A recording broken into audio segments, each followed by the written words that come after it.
হলো বানর। সে এই বিষয়ের উপর একটা বইও লিখেছে। বইটার নাম হচ্ছে the origin of species. The origin of species বইতে প্রমাণ করেছে মানুষ না, মানুষ ছিল বান্দর। বান্দর থেকে সময়ের বিবর্তনে, কালের আবর্তনে এটা মানুষ হয়ে গেছে। নাউজুবিল্লাহ, আস্তে করে পড়েন। এবার আসেন দেখি কোরআন কি বলে।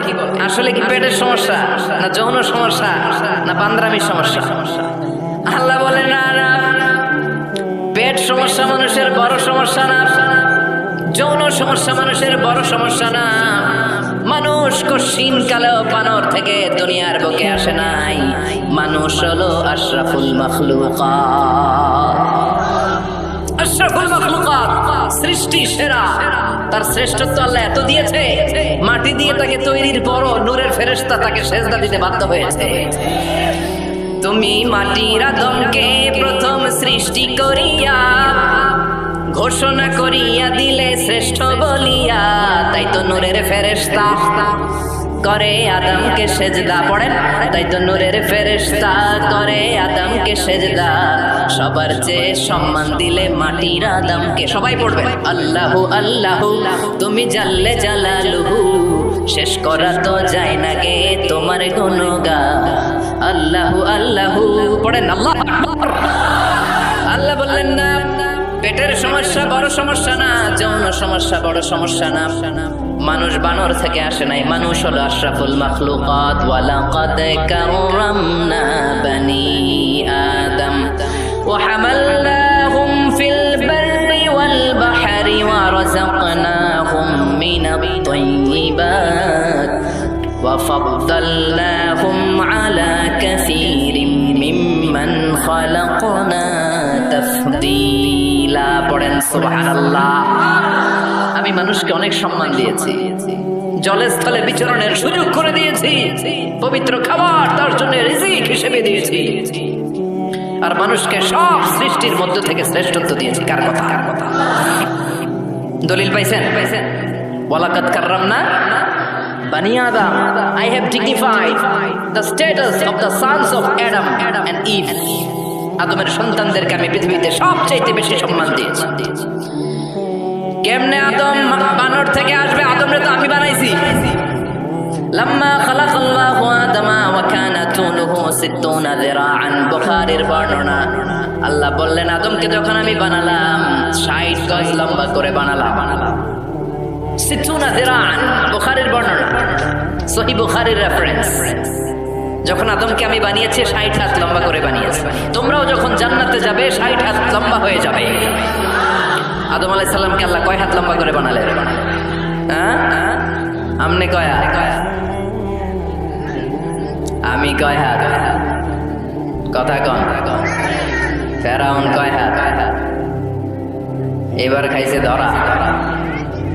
হ্যাঁ, ফেরাউনের ব্যাপারে অনেক মিথোলজি আছে দেশে, যে অনেক লম্বা। এক বক্তার ওয়াজেও শুনছি যে আমার পাগড়ি দিয়ে আমি মাইপ পাইছি 60 হাত লম্বা। কিন্তু আমি তো মিশরে ছিলাম, আমি দেখেছি ফেরাউন আসলে এত লম্বা নয়। ওর আসল নাম মিনেফতাহ রামসিস আস-সানি, দ্বিতীয় রামসিস। ফেরাউন বা ফারাও হচ্ছে মিশরের সিংহাসনে যারা বসে ওদের উপাধি। যেমন প্রেসিডেন্ট বা রাষ্ট্রপতি, এটা কি কারণ? যেই ওই চেয়ারে বসবে, বঙ্গভবনে থাকবে উনি রাষ্ট্রপতি। তো যারাই মিশরের সিংহাসনে বসে তারাই ফারাউস বা ফেরাউন।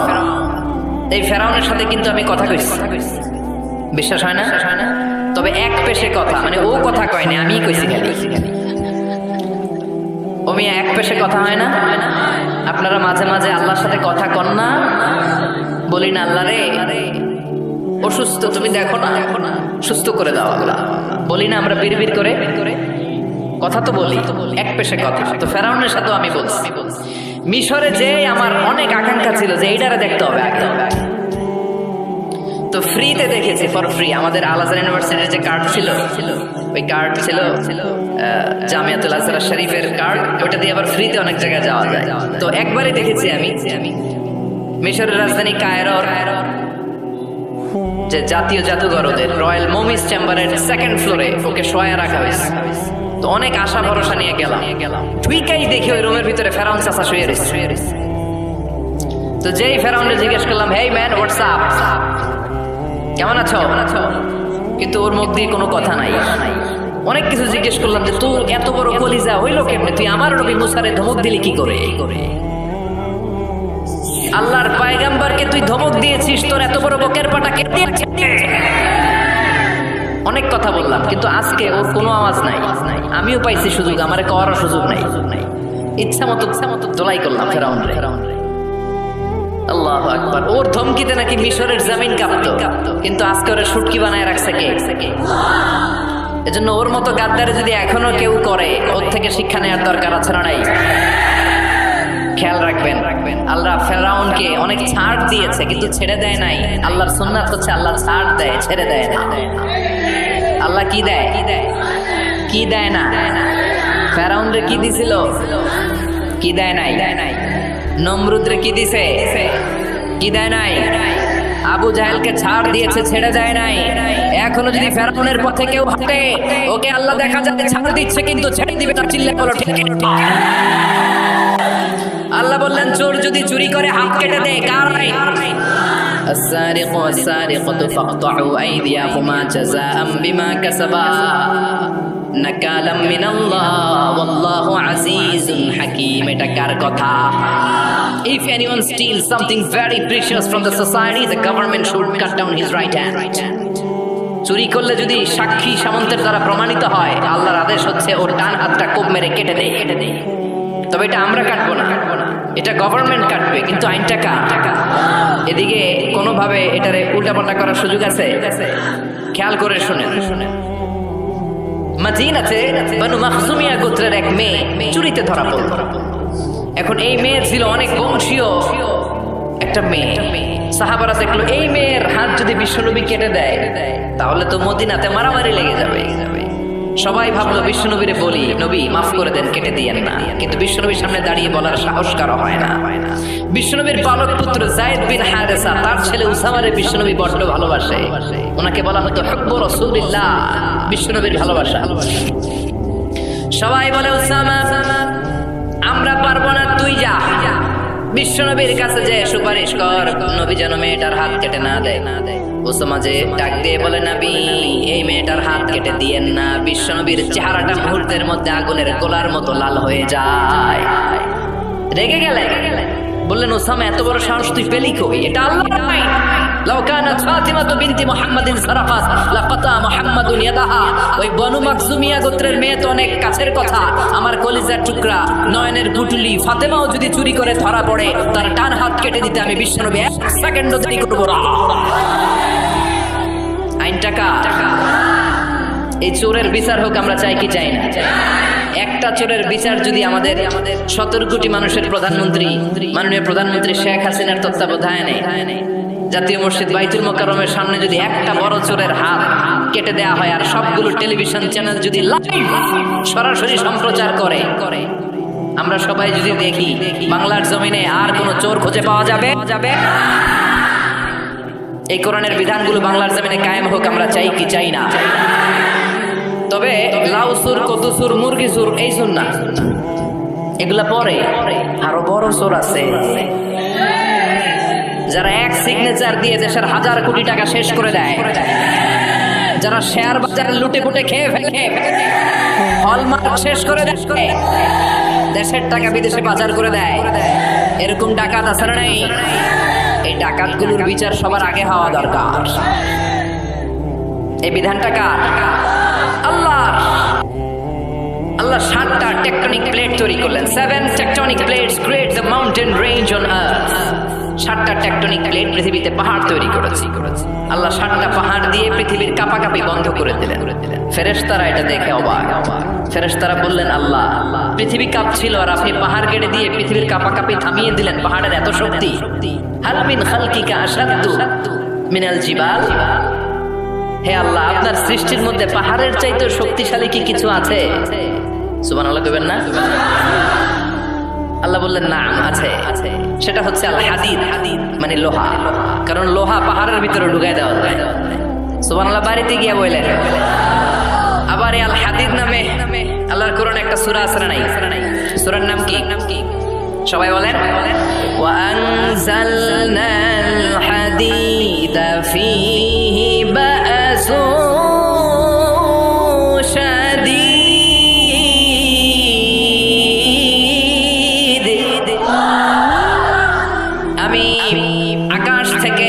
নাজিল করেছি, লোহার মধ্যে অনেক শক্তি আমি ঢুকিয়ে দিয়েছি। ওয়া মানাফিউ লিন-নাস, আবার লোহার ভেতরে মানুষের জন্য উপকার আছে না নাই? এমন কিছু বানানো যায় না লোহা ছাড়া। এই যে মাইক বানাইছে লোহা ছাড়া নাই। গড়ি বানাইতে লোহা, বাড়ি বানাইতে গাড়ি, কম্পিউটার, প্লেন, রকেট, বন্দুক। সুবহানাল্লাহ কইবেন না? সব কাজে লোহা লাগে। আল্লাহ বললেন লোহা পাহাড়ের চাইতেও শক্তিশালী, পাহাড়ের ভেতরে আমি লোহা গেড়ে দিয়েছি। ফেরেশতারা বললেন মাবুদ, বুঝলাম পাহাড়ের চাইতেও লোহা বেশি শক্তিশালী। হাল মিন খালকিকা শাইউন আশাদ্দু মিনাল হাদিদ, এবার আমাদেরকে বলেন আপনার সৃষ্টিকুলের মধ্য থেকে লোহার চাইতেও শক্তিশালী কিছু আছে নাকি? আল্লাহ বললেন লোহার চাইতেও শক্তিশালী আরেকটা জিনিস আছে, সেটা হলো আন্নার, মানে আগুন। সেটা কি? সবাই কন। আগুনের স্পর্শ পেলে লোহাও গলে যায়। সুবহানাল্লাহ পড়েন।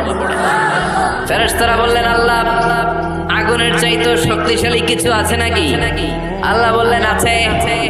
সেটা কি? আল্লাহ বললেন আলমা, মানে পানি। আগুনের মধ্যে যদি পানি ঢেলে দেয়া হয় আগুন তার অস্তিত্ব হারিয়ে ফেলে, ঠিক কি না? ফেরেশতাদের প্রশ্নেরও শেষ নাই, আল্লাহর উত্তরেরও। ফেরেশতাদের কৌতূহল আরো বেড়ে যায়। ফেরেশতারা আবার বলে মাবুদ, আপনার সৃষ্টিকুলের মধ্য থেকে পানির চাইতেও শক্তিশালী কিছু আছে নাকি? আল্লাহ বলে আছে। আর রিহ মানে বাতাস, মানে কি? বাতাস। কারণ বাতাসের ধাক্কায় সাগরের পানিতে দোলা খেলে, বাতাসের গর্জনে সাগরের মধ্যে উচ্ছ্বাস তৈরি হয়, শুরু হয় জলোচ্ছ্বাস, ঠিক কি না? ফেরেশতারা আবার অবাক হয়ে বলে ও মাবুদ, এই বাতাসের চাইতেও শক্তিশালী কিছু আছে নাকি? আল্লাহ বললেন বাতাসের চাইতেও শক্তিশালী আছে। ফেরেশতারা বলল সেটা কি? আল্লাহ বললেন বাতাসের চাইতেও শক্তিশালী আশরাফুল মাখলুকাত মানুষ। সকল ব্যথার বোঝা বইতে পারে, সব জ্বালা যাতনাও সইতে পারে। বিপদ আপদ এলে আল্লাহকে ডাকে, তার দয়া করুণায় ভরসা রাখে। হারায় না হুশ, সেই তো মানুষ, ঠিক কি? আল্লাহ বললেন মানুষ শক্তিশালী, তবে ওই মানুষ যেই মানুষ ডান হাত যা দান করে বাম হাত সেটা টের পায় না। সুবহানাল্লাহ পড়েন। তার মানে আপনারা সবচেয়ে শক্তিশালী। আল্লাহর এই স্টেটমেন্ট অনুযায়ী, মুস্তাদ আহমদ ইবনে হাম্বলের রেফারেন্স অনুযায়ী, আজকে জামিয়া কাসমিয়ার জন্য যারা দুহাত খুলে দান করেছেন তাদের চেয়ে শক্তিশালী আল্লাহর জমিনে, আকাশের নিচে জমিনের উপরে দ্বিতীয় কেউ নাই। জোরে বলেন ঠিক। সবচেয়ে শক্তিশালী তারা। ডান হাত যেটা দান করে বাম হাত সেটা টের পায় না, এরকম দানবীর আছে না নাই? যাকাত যখন দিতে মনে চায় এইভাবে যাকাত দিবেন, কবুল করবে কে? দে যাকাত তোরা দে রে যাকাত, তোর দিল খুলবে পড়ে আগে খোলো খাত। দে যাকাত তোরা দে রে যাকাত। সুবহানাল্লাহ পড়ে। তার মানে মানুষের মতো মানুষ সবচেয়ে শক্তিশালী। মানুষের মতো মানুষ আশরাফুল মাখলুকাত, মানুষের মতো মানুষ হলো আল্লাহর খলিফা। কার কথা? সূরার নাম আরো জোরে পড়েন। আউযু বিল্লাহি মিনাশ শাইতানির রাজীম, বিসমিল্লাহির রাহমানির রাহিম। হাল আতা আলাল ইনসানি হিনুম মিনাদ দাহরি লাম ইয়াকুন শাইআম মাযকুরা। সুবহানাল্লাহ পড়েন। কষ্ট হচ্ছে? আর কয়েক মিনিট একটু বসে থাকা যাবে না? যাবে। ওঠা বসা করবেন না তো? এখন যেমনি চুপচাপ, পিন ড্রপ সাইলেন্ট, পিন পতন নীরবতা, আরো কয়েক মিনিট এরকম থাকবেন। ওঠা বসা করবেন না তো? এঁটেল মাটি দিয়ে এত আঠা কিছু বানানো যায় না। ওই এঁটেল মাটির উপরে আল্লাহ 40 বছর বৃষ্টির পানি ঢাললেন। সুবহানাল্লাহ পড়েন। আকাশ বললেন ইয়া সামা আমতিরি আলাইহি 40 সানা, 40 বছর এঁটেল মাটির মধ্যে তুই বৃষ্টি ঢাল। 40 বছর বৃষ্টি ঢালার পরে এঁটেল মাটি হয়ে গেল কাদা মাটি, হামাইম মাসনুন। এবার হামাইম মাসনুন থেকে আল্লাহ সাইয়েদনা আদমের 60 গজ লম্বা দেহটা বানালেন মূর্তি। এভাবে মূর্তিটা রয়ে গেল 40 বছর। তারপর আল্লাহ সূর্যরে বললেন, ইয়া শামসু হাররিকি আলাইহি 40 সানা। ও সূর্য, মাটির আদমের দেহের উপরে এবার 40 বছর তুই কিরণ দে, তাপ দে।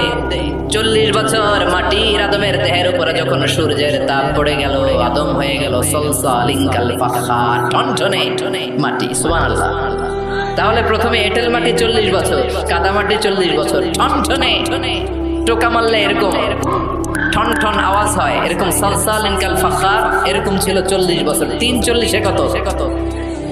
120 বছরের এই লম্বা সময়ে লাম ইয়াকুন শাইআম মাযকুরা, উল্লেখ করার মতো আদমের কিছুই ছিল না। সুবহানাল্লাহ পড়েন। কারণ আদমের ভেতরে তখন আল্লাহ রূহ ফুঁকে দেয় নাই, রূহের ফুৎকার তখনও দেয় নাই, তাই লাম ইয়াকুন শাইআম মাযকুরা, উল্লেখ করার মতো আদম কিছুই ছিল না। এই পৃথিবীতে মানুষ বানানোর 3টা ক্যাটাগরি আল্লাহর, চিল্লায় বলেন কয়টা? বাবা নাই, মা নাই। এই পদ্ধতিতে আল্লাহ আদম আলাইহিস সালামকে বানালেন। আবার মা আছে, বাবা নাই। এই পদ্ধতিতে রব্বুল আলামিন ঈসা আলাইহিস সালামকে বানালেন। আবার বাবাও আছে, মাও আছে। এই পদ্ধতিতে আল্লাহ আমাদের সবাইকে বানিয়েছেন। ঠিক কিনা? আদম আলাইহিস সালামের 120 বছর লাম ইয়াকুন শাইআম মাযকুরা। বুখারীর বর্ণনায় আমাদেরও জীবনের এমন 120 দিন কেটেছে যখন আমরা লাম ইয়াকুন শাইআম মাযকুরা, উল্লেখ করার মতো আমরা কিছুই ছিলাম না। সুবহানাল্লাহ পড়েন। ইন্না আহাদাকুম ইউজমাউ খালকুহু ফি বাতনি উম্মিহি 40 ইয়াওমান সুম্মা ইয়াকুনু আলাকাতান মিসলা যালিক সুম্মা ইয়াকুনু মুদগা মিসলা যালিক। আল্লাহু আকবার। তোমাদের সৃষ্টিটাও তোমাদের মায়ের পেটে এই পদ্ধতিতে হয়েছে। প্রথমে 40 দিন তোমরা ছিলা নুতফা, তারপরে 40 দিন তোমরা ছিলা আলাকা, তারপরে 40 দিন তোমরা ছিলা মুদগা। 340-এ এই 120 দিন যাবত আমরা লাম ইয়াকুন শাইআম মাযকুরা, উল্লেখ করার মতো আমরা কিছুই ছিলাম না। আমার কোনো নাম ছিল না, গ্রাম ছিল না, আমার কোনো পরিচয় ছিল না, আমার কোনো অস্তিত্ব ছিল না। একেবারে জিরো থেকে আমাকে আশরাফুল মাখলুকাত মানে হিরো বানিয়েছে কে? এজন্য আল্লাহ বললেন, হাল আতা আলাল ইনসানি হিনুম মিনাদ দাহরি লাম ইয়াকুন শাইআম মাযকুরা। প্রতিটি মানুষের জীবনে এমন একটা সময় ছিল, উল্লেখ করার মতন সে কিছুই তখন ছিল না। ইন্না খালাকনাল ইনসানা মিন নুতফাতিন আমশাজিন নাবতালি ফাজআলনাহু সামিআন বাসীরা। পড়েন আল্লাহু আকবার। আল্লাহ বললেন, ইন্না খালাকনাল ইনসানা মিন নুতফাতিন আমশাজ, মানুষকে আমি মিশ্রিত বীর্য থেকে বানিয়েছি। কার কথা? আমার এমফিলের রিসার্চ ছিল এটা নিয়ে, তো ভাবলাম আমার রিসার্চ নিয়ে কিছু কথা আপনাদের সাথে শেয়ার করি। আমার এমফিলের রিসার্চের টপিক ছিল embryology, the embryology in the Holy Quran, how the little embryo develops in mother's womb, মায়ের পেটে বাচ্চার ছোট্ট ভ্রূণটা কেমন করে ডেভেলপ করে, 8 মাস 9 মাস পরে কেমন করে জমিনে আসে, এটার উপর আমার গবেষণা ছিল। এমব্রয়োলজি বাংলা হচ্ছে ভ্রূণতত্ত্ব, ইলমুল আজিন্না, আরবিতে কি? ইলমুল আজিন্না, ভ্রূণতত্ত্বের উপর আমার রিসার্চ ছিল। আর পিএইচডি রিসার্চ হচ্ছে the behavioural characteristics of the human being in the holy Quran. মানুষের আচরণগত, এক এক মানুষের এক এক আচরণ। এক বাবার 5 ছেলে, একটা যায় এদিকে আরেকটা যায় ওদিকে, আরেকটা সামনে হাঁটে আরেকটা হাঁটেই না। আছে না নাই? এক একটা আচরণ। তো মানুষের আচরণের ব্যাপার আল্লাহ কোরআনে কি বলেছেন, এটা নিয়ে আমার পিএইচডি থিসিসের রিসার্চের টপিক। সেজন্য আল্লাহ আমাদেরকে প্রথমে বানিয়েছিলেন নুতফা। খেয়াল করে বুঝবেন, তাহলে বুঝতে সহজ হবে। নুতফা, তারপরে আলাকা, তারপরে মুদগা, sperm drop, blood clot, and finally the little statue, little flesh. গোশতের টুকরা ছিলাম, ছোট্ট নুতফা ছিলাম, সামান্য শুক্রাণু ছিলাম আমরা। শুক্রাণু, আমি, আপনি, আমরা সবাই শুক্র ছিলাম না, আমরা ছিলাম শুক্রাণু, মানে শুক্রের অণু। আমরা ডিম্বও ছিলাম না, আমরা ছিলাম ডিম্বাণু। আরবিতে বলে আল বুয়াইদা আল উনসাবিয়া, বাইদানা বুয়াইদা তাসগীর, আল বুয়াইদা আল উনসাবিয়া। ডিম্বাণু, ডিমের অণু ছিলাম, শুক্রের অণু ছিলাম। এক ফোঁটা শুক্রের ভিতরে 20 কোটি শুক্রাণু থাকে, ওইটার একটা ছিলাম আমি, সলিমুদ্দিন। সুবহানাল্লাহ কইবেন না? এই শুক্রের ভেতরে যে প্রাণ আছে, 1977 হাম আর লিয়েন হুক, এই দুইজন বিজ্ঞানী মাইক্রোস্কোপ দিয়ে তারা শুক্রের ভেতরে, বীর্যের ভেতরে ছোট ছোট কি যেন নড়াচড়া করে প্রাণের অস্তিত্ব তারা সেখানে খুঁজে পেয়েছে। এরপরে sir William case more, the developing human being, উনি একজন অ্যানাটমিস্ট, হিউম্যান বডি অ্যানাটমি নিয়ে গবেষণা করে। তিনি আরো ডেভেলপ রিসার্চ আবিষ্কার করেছেন মানুষের বড় হওয়ার উপরে। পড়েন সুবহানাল্লাহ। এজন্য আল্লাহ বলেন তুমি খুবই ক্ষুদ্র ছিলা, বাবার পিঠ থেকে মায়ের পেটের ভেতরে তোমারে ঢুকায়া দিয়েছে কে? ফালইয়ানজুরিল ইনসানু মিম্মা খুলিকা, খুলিকা মিম্মা দাফিক ইয়াখরুজু মিন বাইনিস সুলবি ওয়াত তারাইব। বাবার পৃষ্ঠদেশ থেকে, মায়ের গর্ভদেশে সবেগে সামান্য একটা নাপাক পানি থেকে তোরে এত বড় করলো কে? তোরে হিরো থেকে জিরো বানালো কে? আমাদের কোনো নাম ছিল না, আমার কোনো গ্রাম ছিল না, কত ক্ষুদ্র ছিলাম আমি, কত তুচ্ছ ছিলাম আমি, কত নগণ্য ছিলাম আমি। আমাদের সৃষ্টি প্রক্রিয়ার দিকে আমাদেরকে নজর করতে দিয়ে আল্লাহ বুঝাতে চাইলেন অহংকার করিস না, অহংকার করার মতো কিচ্ছু তোর মাঝে নাই। চিৎকার করে বলতে হবে ঠিক কিনা?